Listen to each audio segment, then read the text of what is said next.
ونصلي ونسلم على رسوله الكريم وعلى آله وصحبه أجمعين أما بعد. أعوذ بالله من الشيطان الرجيم. بسم الله الرحمن الرحيم. لقد جاءكم رسول من أنفسكم عزيز عليه ما عنتم حريص عليكم بالمؤمنين رؤوف رحيم. صدق اللہ العلی العظیم. محبت کے ساتھ ایک مرتبہ دروشی پڑھ لیجئے. اللہم صلی علی سیدنا و مولانا محمد معدن الجود والکرم وصحبہ وبارک وسلم. الصلاۃ والسلام علیک یا سیدی یا رسول اللہ.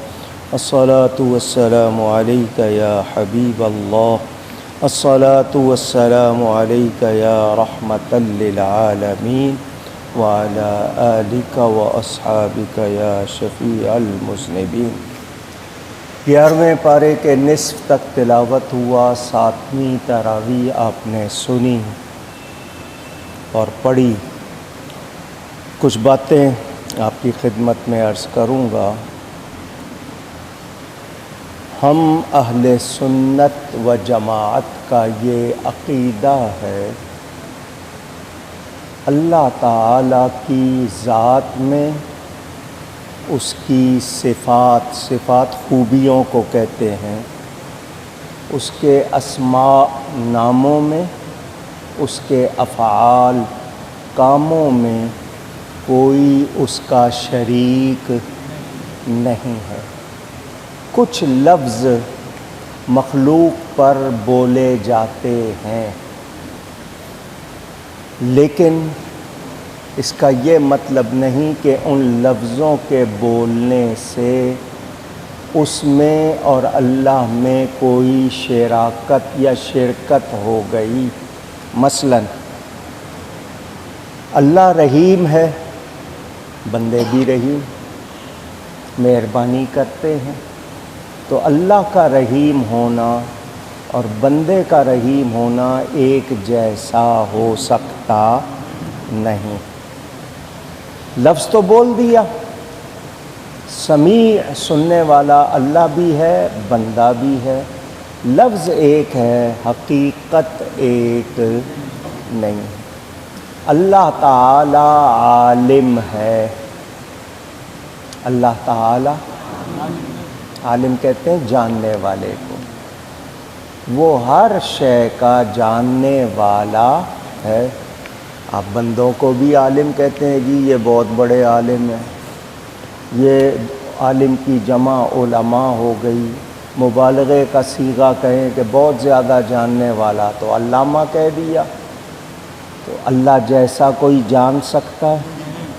اب ایک بات دھیان سے سن لیں، مسئلہ آپ کو معلوم ہو جائے، کوئی شک ہے تو نکل جائے. اللہ تعالیٰ کا علم اس کا ذاتی ہے، اس کو کسی نے دیا نہیں. ایک بات، اللہ تعالیٰ کے علم کو ناپا جا سکتا نہیں. اللہ کے علم کا کروڑواں حصہ، اربواں حصہ، کھربواں حصہ ہم کسی کے لیے مانتے نہیں. ہاں، جس کے لیے مانتے ہیں وہ رب کا دیا ہوا مانتے ہیں. رب کا دیے ہوئے کو عطا کیا ہوا عطائی کہتے ہیں. اللہ کا ذاتی اور بندے کو جو ملا وہ بندے کے علم کو اللہ کے مقابلے میں رکھا جائے کہ جی اللہ کا علم اور بندے کا علم، تو یہ ہم کر سکتے نہیں. اللہ کے علم جیسا علم بھی کسی کے لیے مانتے نہیں. جب اتنی بات ہم نے کلیئر کر دی تو پھر اب شبہ کیا رہ گیا؟ مخلوق میں نبی پاک صلی اللہ علیہ وسلم سب سے زیادہ عالم ہیں. عالم کا مطلب سب سے زیادہ جاننے والے.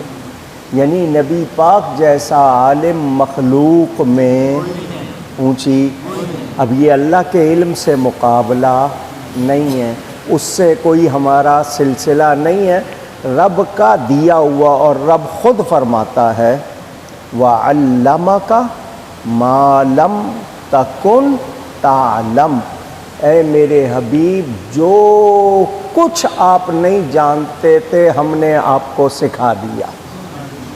اب یہ جو کا لفظ ہے یہ ترجمہ کیا ہے میں نے میم الف ماں، عربی میں ماں کا مطلب جو ایک ماں نافیہ ہوتا ہے، یہ دوسرا۔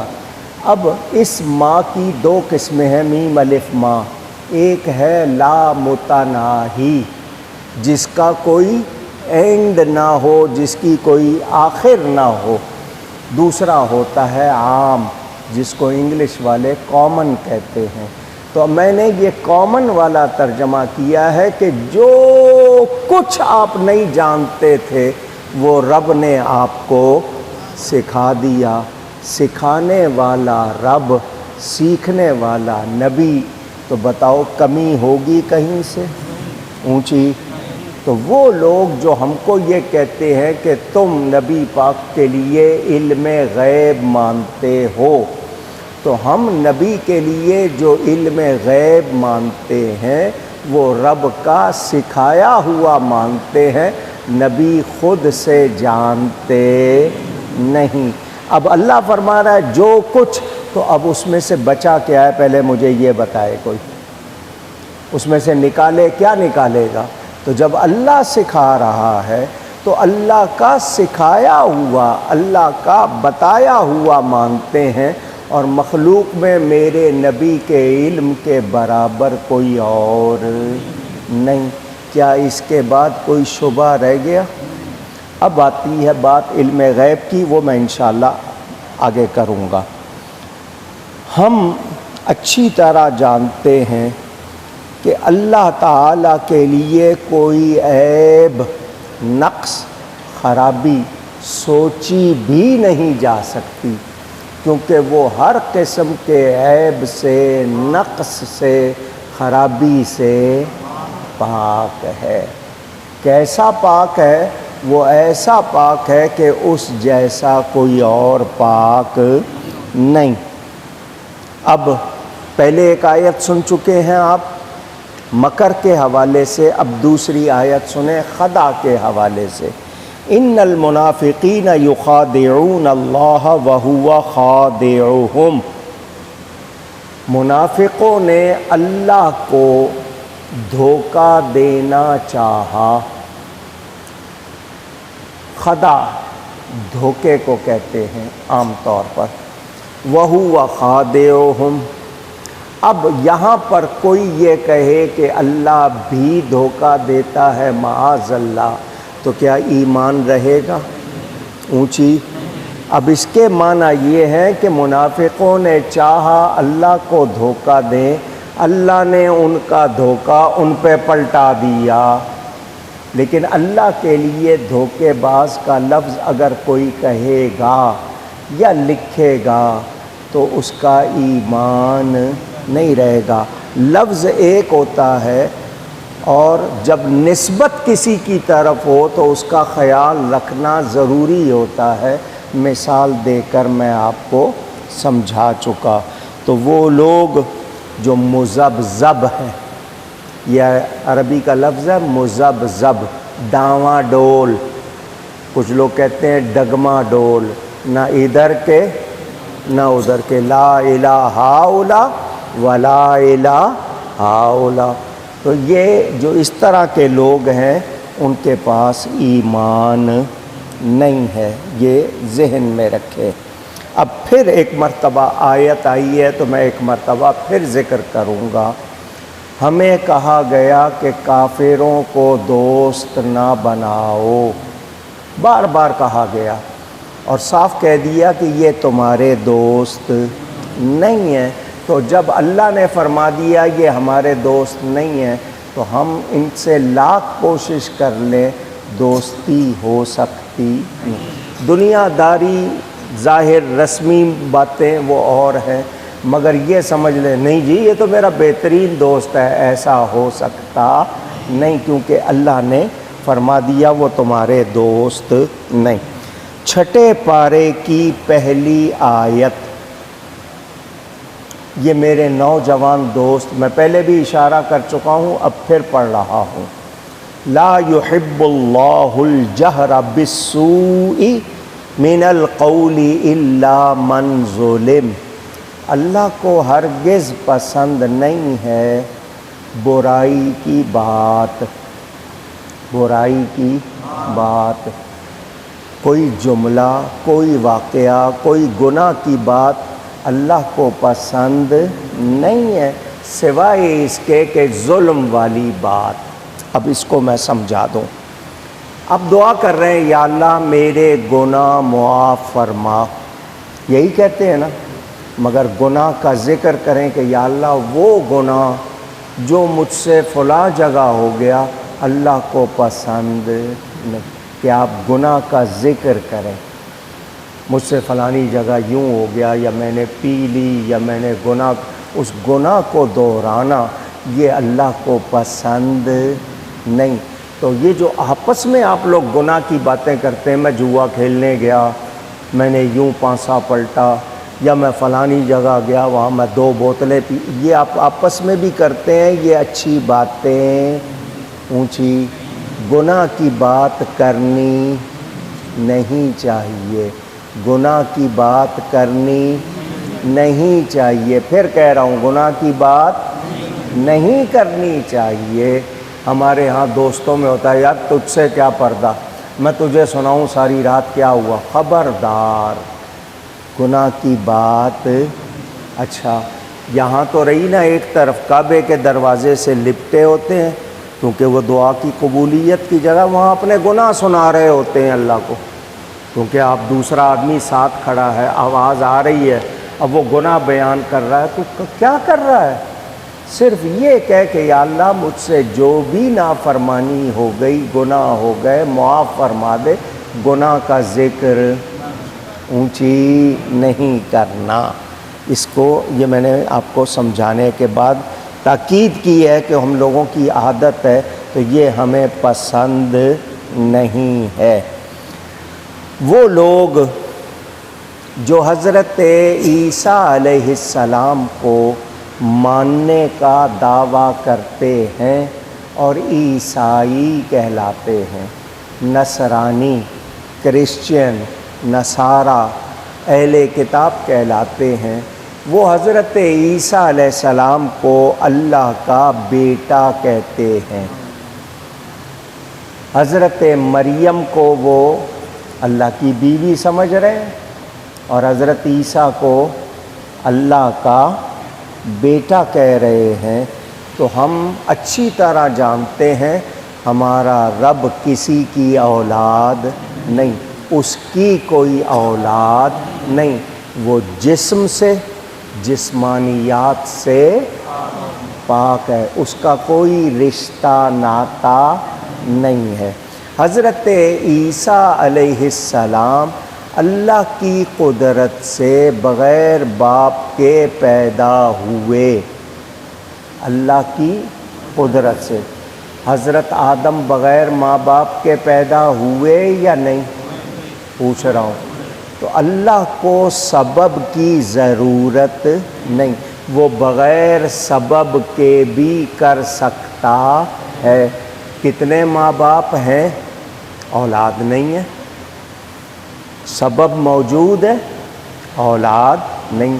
بادل آتا ہے، لوگ کہتے ہیں پانی سے بھرا ہوا ہے، اللہ نہیں چاہے گا تو وہ برسے گا نہیں، اور اللہ چاہے بادل نہ ہو اچانک بارش ہو جائے، تو اللہ کو سبب کی ضرورت نہیں، تو وہ بغیر سبب کے بھی کر سکتا ہے۔ حضرت عیسیٰ اللہ کے بیٹے نہیں ہیں۔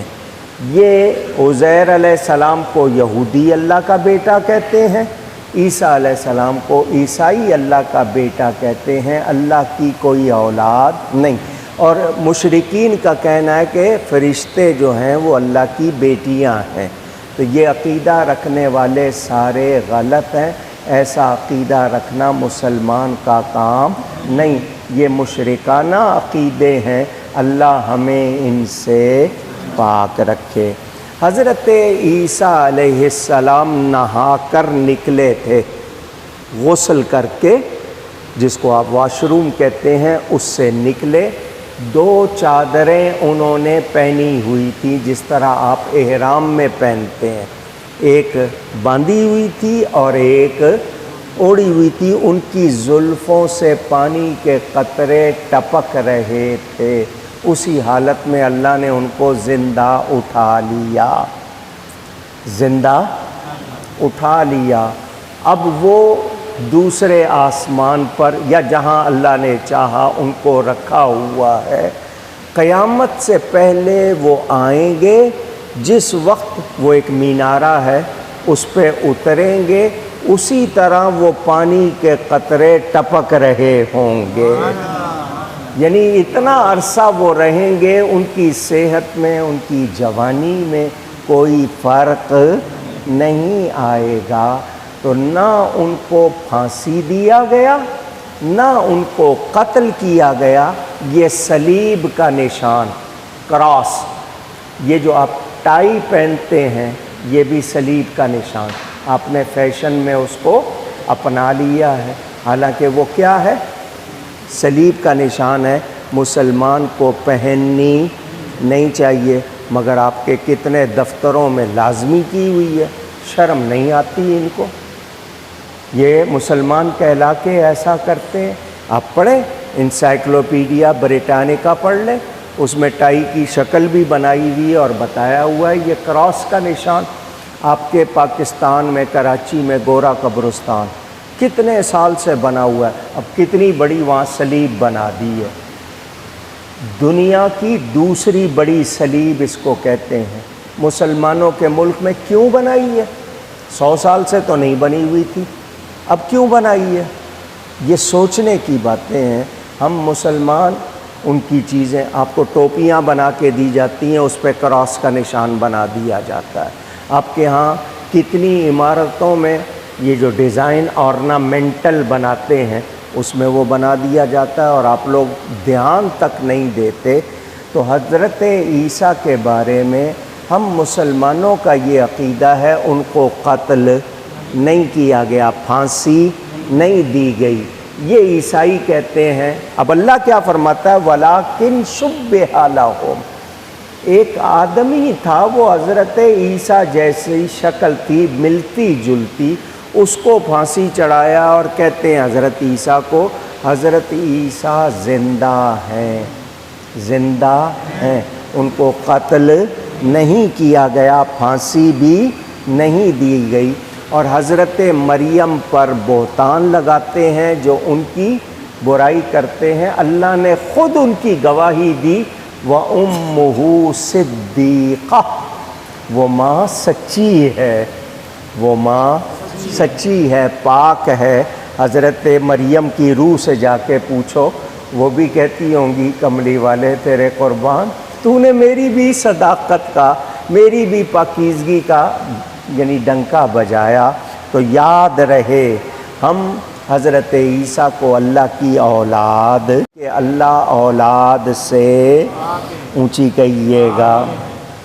میرے دوستوں اور بزرگوں، اس حوالے سے آپ کے قرآن میں بہت سی جگہ یہ ٹرینٹی، 3 دائرے بناتے ہیں اکٹھے، ایک اوپر 2 سائیڈوں میں، اس کو وہ تثلیث کہتے ہیں، انگلش والے ٹرینٹی کہتے ہیں۔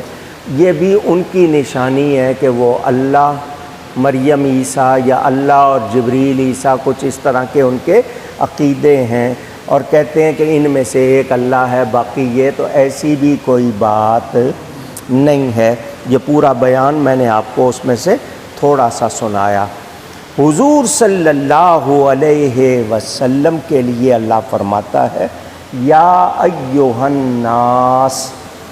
قرآن میں 2 طرح آیتیں ہیں، ایک میں شروع میں یا ایھا الذین آمنوا، اور کچھ آیتوں میں یا ایھا الناس۔ جہاں آمنو کا ذکر ہے وہ ایمان والوں کو خطاب کیا گیا، جہاں الناس کا ذکر ہے تمام انسانوں کو، آل مین کائنڈ، جتنے بھی انسان ہیں، تو یہاں اللہ فرما رہا ہے اے انسانوں بے شک تمہارے پاس تمہارے رب کی طرف سے برہان آیا۔ کون آیا؟ لفظ کہیے گا، برہان۔ وَأَنزَلْنَا إِلَيْكُمْ نُورًا مُبِينًا، اور ہم نے اتارا تمہاری طرف روشن نور یعنی قرآن۔ نبی پاک کو اللہ نے برہان فرمایا۔ برہان کہتے ہیں روشن دلیل کو۔ کس کو کہتے ہیں؟ چنانچہ آیت ہے قرآن میں وَقَالُوا لَن يَدْخُلَ الْجَنَّةَ إِلَّا مَنْ كَانَ هُودًا أَوْ نَصَارَىٰ، یہودیوں نے یہ کہا کہ جنت میں صرف یہودی جائیں گے یا عیسائی جائیں گے۔ تِلْكَ أَمَانِيُّهُمْ، اللہ کہتا ہے یہ ان کی سوچ ہے، یہ ان کا گمان ہے، اور اگر وہ اپنے دعوے میں سچے ہیں قُلْ هَاتُوا بُرْهَانَكُمْ، لاؤ دلیل لاؤ۔ برہان کا مطلب کیا ہوا؟ دلیل۔ تو حضور صلی اللہ علیہ وآلہ وسلم اللہ کی دلیل بن کر آئے ہیں ایمان والوں کے لیے نہیں، یہ تمام انسانوں کو کہا جا رہا ہے کہ دیکھو تم بھی اپنے آپ کو انسان کہتے ہو، سر سے لے کر پاؤں تک تمہارے پاس وجود ہے، بڑے دعوے کرتے ہو، ذرا میرے نبی کو دیکھو، ان کی شکل دیکھ لو، ان کا حسن دیکھ لو، ان کا علم دیکھ لو، ان کا جمال دیکھ لو، ان کا کمال دیکھ لو، اندازہ کر لو جس کا بندہ ایسا ہے اس کا خدا کیسا ہوگا۔ اب دنیا بھر میں لوگ دعوے کرتے ہیں جی میں ڈاکٹر ہوں، کیوں جی کیا دلیل ہے؟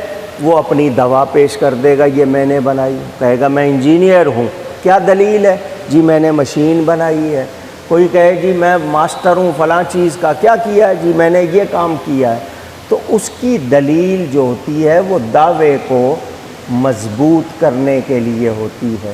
اگر دلیل میں کمزوری ہوگی دعویٰ کمزور ہو جائے گا۔ اللہ دلیل بنا رہا ہے اپنے حبیب کو، اگر ان میں کمزوری ہوگی تو رب کے دعوے پر کوئی الزام لگانے کی کوشش کرے گا۔ اللہ نے اپنے حبیب کو بے عیب بنایا کہ کوئی اعتراض نہ کر سکے، تو جس کو اللہ نے دلیل بنایا اللہ نے اس کو بھی بے عیب بنایا ہے۔ اللہ تعالیٰ کا بے عیب ہونا یہ اس کی شان ہے، نبی پاک کا بے عیب ہونا اللہ کی عطا ہے، دونوں میں فرق ہے، برابری نہیں ہے۔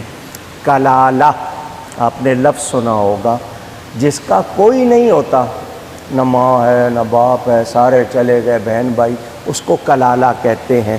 وراثت کا مسئلہ کہ اس کو کیسے دیا جائے گا یہ آپ نے سنا ہے۔ یہ ایک آیت میں نے آپ کو کئی مرتبہ یہ واقعات سنائے ہیں۔ اللہ نے لڑکے کا حصہ دگنا رکھا ہے، کتنا؟ ڈبل۔ چنانچہ میں نے آپ کو بات بتائی تھی، ایک مرتبہ یہ واقعہ پیش آیا کہ ایک گھر میں دو عورتوں نے بچہ جنا۔ دائی ایک تھی، اس زمانے میں میٹرنیٹی ہوم نہیں تھے، زچہ خانہ، اب تو سارے اسپتال میں پیدا ہوتے ہیں اور کوئی بھی بغیر آپریشن کے نہیں کرتے، پیسے کماتے ہیں ڈاکٹر، اللہ کی پناہ۔ ہم سب گھروں میں پیدا ہوئے، خیریت سے ہوئے، آپ کے سامنے بیٹھے۔ دایا آتی تھی، وہ زیادہ سمجھدار ہوتی تھی۔ بہرحال دائی ایک تھی، بچے ہوئے ایک ہی دن میں ہوئے، ایک ہی وقت میں ہوئے، اس نے بچے ایک طرف رکھ دیے، بھول گئی کس کا لڑکا اور کس کی، ایک لڑکا ہوا تھا ایک لڑکی، اس کو شبہ پڑ گیا کہ مجھے یاد نہیں ہے اس کی لڑکی تھی یا اس کی لڑکی تھی، اس کا لڑکا تھا یا اس کا لڑکا تھا، شک آ گیا۔ اور آپ کو پتہ ہے یہ معمولی شک نہیں ہے، آگے کتنے مسئلے ہیں، لوگ پریشان۔ اس زمانے میں یہ ڈی این اے ٹیسٹ نہیں ہوتا تھا، کہ بھئی ڈی این اے کر کے دیکھ لو، پتہ لگ جائے گا کہ کس کا ہے، تھوک ٹیسٹ کر لو، خون ٹیسٹ کر لو، پیشاب ٹیسٹ کر لو، یہ ٹیسٹ کر لو، یہ ساری چیزیں نہیں تھیں۔ اب دونوں عورتیں دعویٰ کر رہی ہیں کہ میرا لڑکا ہے۔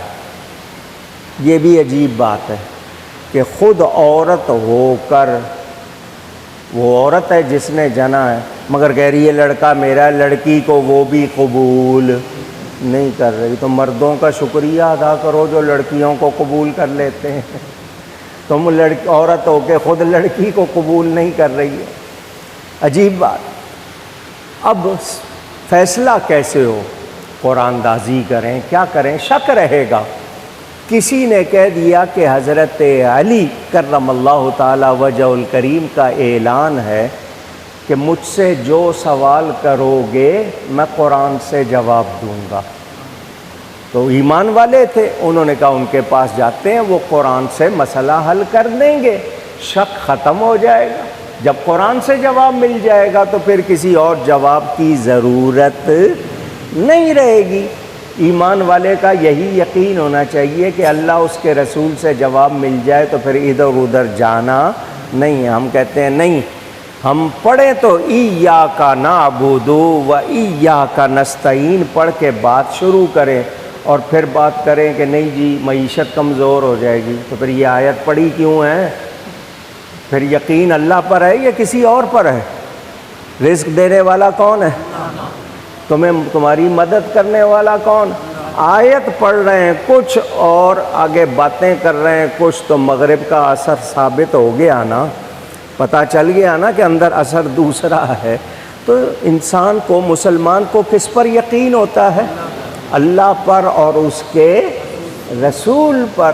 آ گئے حضرت علی کے پاس، تو حضرت علی نے آگے سے یہ نہیں کہا کہ ایسے مسئلوں کے لیے تو نہیں کہا میں نے، مجھ سے تو بات پوچھو، اب عورت بھول گئی ہے خود ہی نہیں، آپ نے فرمایا 2 پیالے لے لو ایک جیسے، اور دونوں عورتوں سے کہو کہ دودھ اس میں اپنا دیں۔ جب دونوں کا دودھ مل جائے تو دونوں پیالوں میں دودھ ڈلا ہوا ہے، پہلے پیالوں کا وزن کر لینا، پھر دودھ آ گیا، اب دودھ کا وزن کر لو، جس کا دودھ بھاری ہے اس کا لڑکا ہے، جس کا دودھ ہلکا ہے اس کی لڑکی ہے۔ ہیں حضرت یہ کیسے؟ فرمایا قرآن سے جواب دیا ہے۔ انہوں نے کہا کون سی آیت سے؟ تو یہ آیت پڑھی حضرت نے، فَلِلذَّكَرِ مِثْلُ حَظِّ الْأُنثَيَيْنِ۔ اللہ فرماتا ہے ہم نے لڑکے کا حصہ دگنا رکھا ہے۔ دیکھیں قرآن سے کیسے کیسے مسئلے حل ہوتے تھے۔ آج قرآن کو ہم پڑھتے نہیں ہیں، پڑھیں، اس میں غور کریں تو کیا نہیں ہے اس میں، ہمیں یاد رکھنا چاہیے۔ دوسری بات یہ کہ ہم لوگ وعدہ کرتے ہیں اور کہتے ہیں بعد میں، کیا قرآن حدیث ہے؟ وعدہ کر کے کیا کہتے ہیں؟ کیا قرآن حدیث ہے؟ وہ کاغذ پہ لکھ دیا، کیا حیثیت کاغذ کی؟ یہ باتیں سن رہے ہیں آپ یا نہیں سن رہے؟ آج کل باتیں ہو رہی ہیں نا، یہ بہت سے لیڈر ہیں، وعدہ کیا قرآن حدیث ہے؟ تو قرآن حدیث ہے، سنو، وعدے کے لیے کہا گیا کہ وہ وعدہ نہ کرو جو پورا نہیں کر سکتے، اور تم سے وعدوں کے بارے میں پوچھا جائے گا، تم ذمہ دار ہو۔ تو جو لوگ وعدہ کر کے وعدہ خلافی کرتے ہیں وہ اللہ سے ڈریں، اللہ سے ڈریں۔ کب کہاں پکڑ ہو جائے گی نہیں معلوم۔ اب یہ ایک آیت ذرا دھیان سے سنیے گا، حرمت علیکم المیتۃ والدم ولحم الخنزیر وما اہل لغیر اللہ بہ۔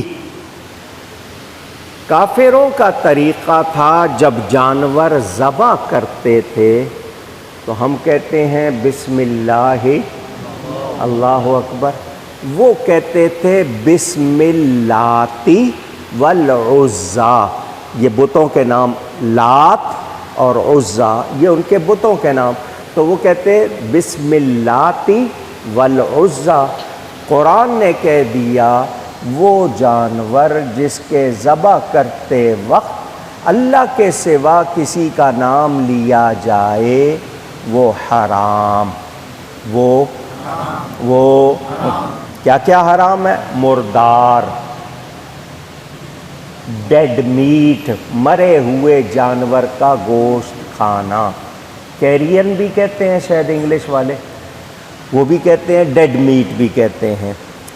خون، کیا اونچی کہیے گا؟ خون۔ اور لحم الخنزیر، خنزیر کا گوشت، خنزیر کا، خنزیر کہتے ہیں سور کو، آپ پگ بھی کہتے ہیں، پورک بھی کہتے ہیں، تو اس کا گوشت کیا ہے؟ حرام ہے۔ اور وہ جانور جس کے ذبح کرتے وقت اللہ کے سوا کسی کا نام لیا گیا۔ دھیان سے سن لیں، خون آپ کو دیا جاتا ہے، بلڈ ٹرانسفیوژن، آپ کے ہاں خون کی بوتلیں بکتی بھی ہیں، بیچی بھی جاتی ہیں، لگائی بھی جاتی ہیں۔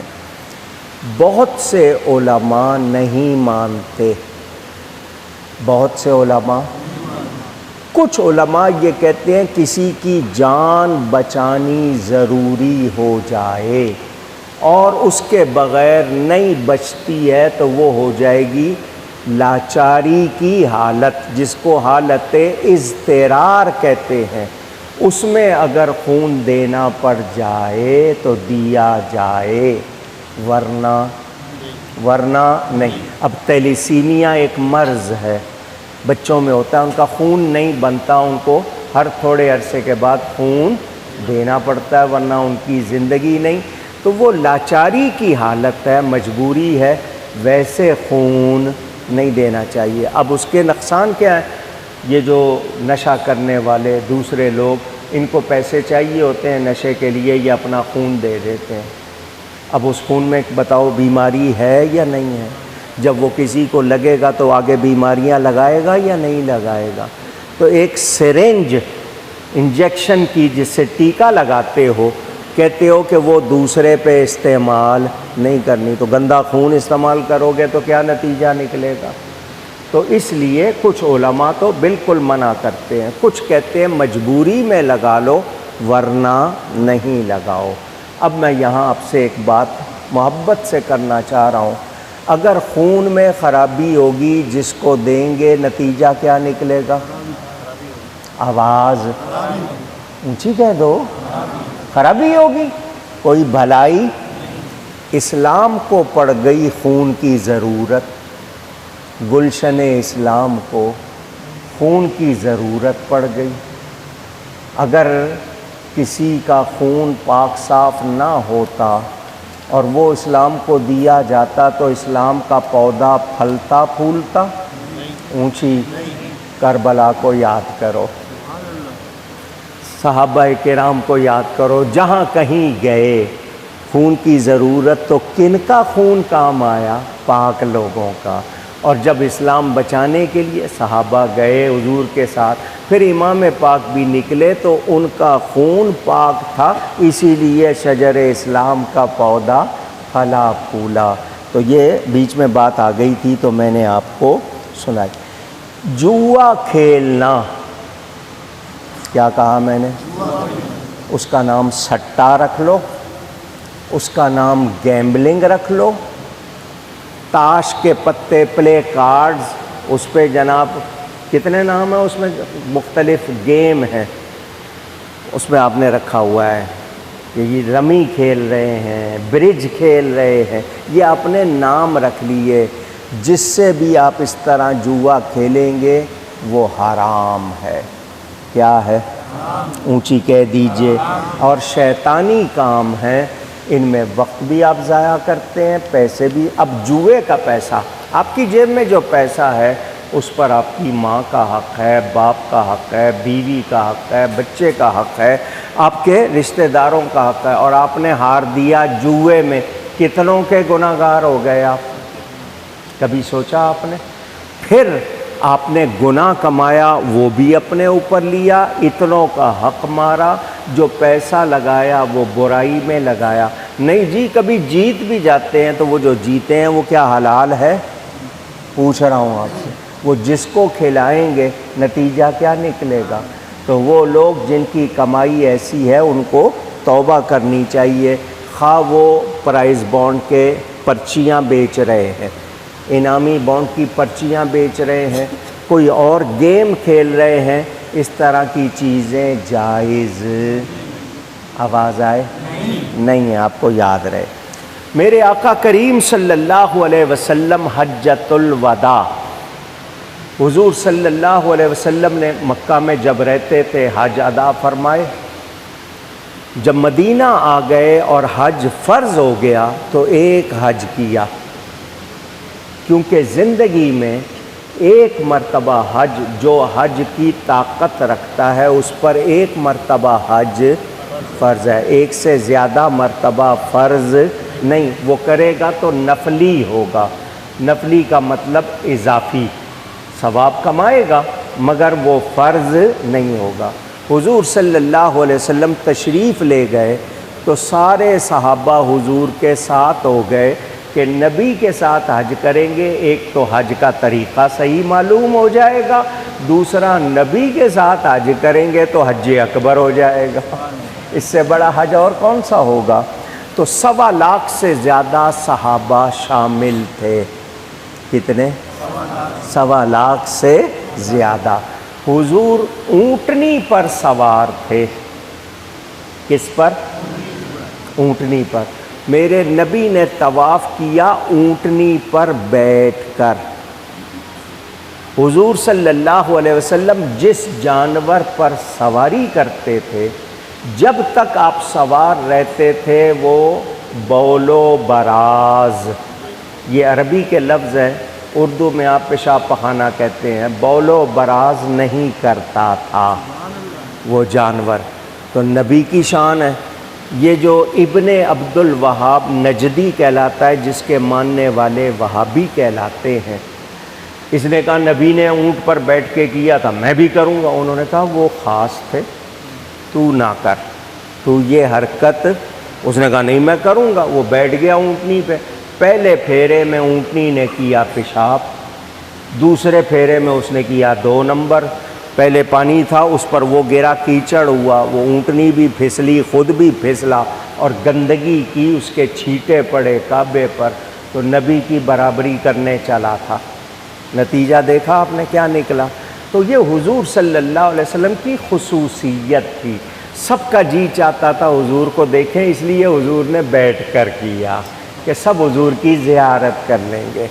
منا، مزدلفہ، عرفات یہ جگہ ہیں جن پر حج کے ارکان ادا ہوتے ہیں۔ حضور صلی اللہ علیہ وسلم نے 5 خطبے ارشاد فرمائے، کتنے؟ 5۔ ان سب کو جمع کر کے خطبہ حجۃ الوداع کہا جاتا ہے، وہ حدیث کی کتابوں میں، اور آج تک دنیا اس کو ہیومن چارٹر کہتی ہے، انگلش والے، کہ یہ انسان کے لیے بہترین یعنی نمونہ ہے، پیغام ہے کہ اگر اس پر عمل کرے تو دنیا امن کا گھر بن جائے۔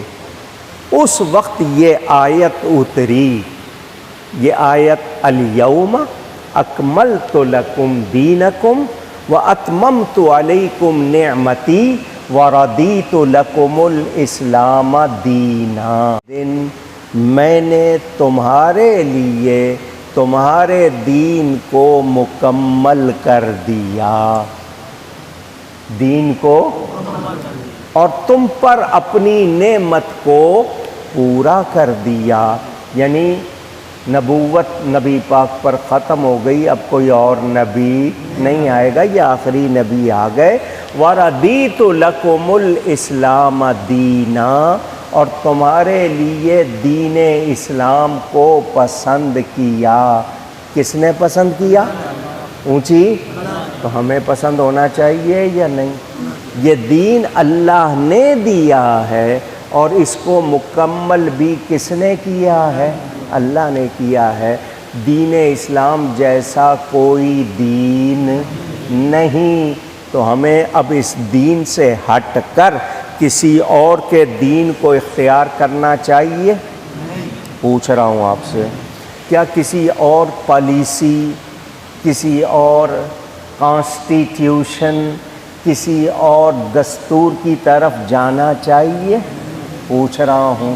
ہمارے پاس کتاب اللہ اور سنت رسول اللہ موجود ہے، ہمیں ادھر ادھر دیکھنے کی ضرورت نہیں ہے۔ جب سے ہم نے کتاب اللہ اور سنت رسول اللہ صلی اللہ علیہ وسلم کو چھوڑ کر ادھر ادھر دیکھنا شروع کیا، خرابیاں آ گئیں۔ نہیں جی فلاں ملک کی پالیسی لے لو، فلاں ملک کی پالیسی، ہم جو پالیسی لیں گے قرآن اور حدیث سے لیں گے، قرآن و سنت سے لیں گے۔ جن لوگوں نے محنت کر کے قرآن و سنت سے آگے فقہ ہمارے لیے تیار کر دی، وہ لیں گے، ادھر ادھر جانے کی ضرورت اونچی۔ یہ ہمارے حکمرانوں کو سوچنا چاہیے۔ 56-57 اسلامی ملک ہیں، پالیسیاں خود بنا رہے ہیں، کبھی کسی جگہ یہاں سے لے رہے ہیں، وہاں سے۔ ہم اگر ہمارا کوئی نظام ہے تو وہ نبی کا نظام ہے، ہم اس کو چھوڑ کر کسی اور کی طرف جا سکتے؟ اونچی کہہ دیجئے۔ یہ میں نے آپ کو مختصراً بتایا۔ آج بھی جب کبھی فیصلہ چاہو قرآن حدیث سے لو، قرآن حدیث کو چھوڑ کر کسی کا فیصلہ لوگے تو پھر چھوٹی سی بات کر دوں، اس پہ گفتگو ختم۔ یہودی کا اور ایک مسلمان کہلانے والا منافق تھا، منہ سے کلمہ پڑھتا تھا، اندر ایمان نہیں تھا، دونوں کا جھگڑا ہو گیا۔ چیز یہودی کی تھی، منافق نے دعویٰ کر دیا۔ اب فیصلہ کون کرے؟ تو یہودی نے کہا تمہارے نبی موجود ہیں، چلو ان کے پاس چلتے ہیں، ان سے فیصلہ کرا لیں۔ منافق خوش ہو گیا۔ اس نے کیا سوچا کہ میں کلمہ پڑھتا ہوں تو نبی میرے حق میں فیصلہ کریں گے، یہ تو یہودی ہے، اس کے حق میں تو نہیں کریں گے۔ مقدمہ لائے، نبی پاک صلی اللہ علیہ وسلم نے دونوں کی بات سنی، بات میں یہودی سچا تھا، حضور نے فیصلہ یہودی کے حق میں کر دیا۔